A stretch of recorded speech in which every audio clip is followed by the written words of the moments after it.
என்னடா ரொம்ப நாளாக வீடியோ போடலையே நினைக்காதீங்க. நான் ஆல்ரெடி லாஸ்ட் வீடியோலேயே நான் உங்களுக்கு மென்ஷன் பண்ணியிருந்தேன். வீட்டில் கன்ஸ்ட்ரக்ஷன் வேலை நடந்துகிட்ருக்கு, அதனால் என்னால் வீடியோ கொடுக்க முடியலன்னு சொல்லியிருந்தேன். ஆமாங்க, லேட்டாக வந்தாலும் லேட்டஸ்ட்டாக குண்டு குண்டு அருமையான சாஃப்டாக ஒரு மங்களூர் பன்ஸு செய்யலாமா? வாங்க செய்யலாம். வீடியோக்குள்ளே போகிறதுக்கு முன்னாடி இது வரைக்கும் நம்ம சேனலை சப்ஸ்கிரைப் பண்ணாதவங்க சப்ஸ்கிரைப் பண்ணி வச்சுக்கோங்க. மேலே இருக்க பெல் ஐக்கானும் ப்ரெஸ் பண்ணி வச்சுக்கோங்க. அப்போ தான் நான் போடுற வீடியோ உங்களுக்கு நோட்டிஃபிகேஷனாக கிடைக்கும். என் வீடியோவும் மறக்காமல் பார்ப்பீங்க. சாஃப்டாக யாருமே சொல்லி கொடுக்காத ஒரு விதத்தில் நான் உங்களுக்கு இந்த ஷார்ட் அண்ட் ஸ்வீட்டாக கொடுத்துருக்கேன்.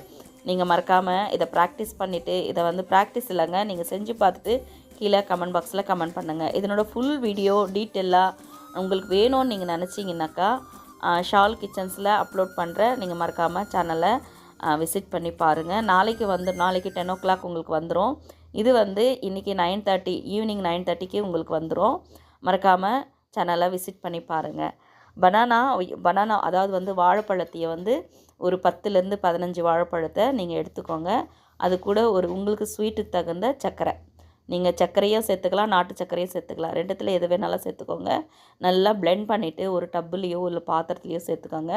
இதுக்கு தேவையான வாசனைக்கு தகுந்த சோம்பு, சீரகம், ஓமம், பேக்கிங் சோடா, பேக்கிங் பவுட்ரு, அதுக்கப்புறம் தயிர், ஒரு கப்பு தயிர் எடுத்துக்கோங்க.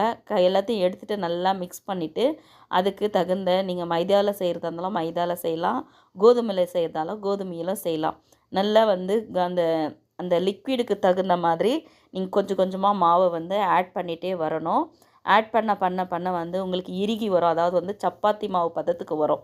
சப்பாத்தி மாவு பதம் வந்த உடனே ஆயில் அப்ளை பண்ணி கரெக்டாக ஒரு 8லேருந்து 12 மணி நேரம் நீங்கள் ஊற வச்சிங்கனாக்கா குண்டு குண்டாக சாஃப்டாக உங்களுக்கு அருமையான மங்களூர் பன்ஸு கிடைக்கும். நான் 12 hours வெயிட் பண்ணி இதை மறுநாள் உங்களுக்கு செஞ்சு காமிக்கிறேன். ஆயிலை ஊற்றி வச்சுட்டேன். ஒரு பாத்திரத்தில் ஆயிலை ஒரு கடாயில் ஆயிலை ஊற்றிட்டு வச்சுட்டு அதை ஹீட் ஆகிறதுக்குள்ளேயே நம்ம சப்பாத்திக்கு எப்படி தேய்ப்போம், ரவுண்டாக பூரிக்கு எந்த மாதிரி தேய்ப்போமோ அதே மாதிரி அதை விட கொஞ்சம் கனமாக தேய்ச்சிக்கணும். நம்ம கனமாக தேய்க்கும் போது அதாவது தின்னா, அதாவது ஒரு லேயர் தின்னா நம்ம தேய்ச்சிக்கணும். தேய்ச்சிட்டு எண்ணெயில் விட்டு எடுத்திங்கனாக்கா குண்டு குண்டாக சாஃப்டாக அருமையான buns, Mangalore buns ரெடிங்க.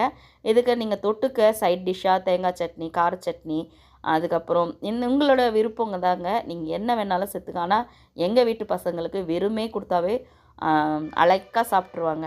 Bye, thanks for வாட்சிங். நெக்ஸ்ட் வீடியோவில் சந்திக்கலாம்.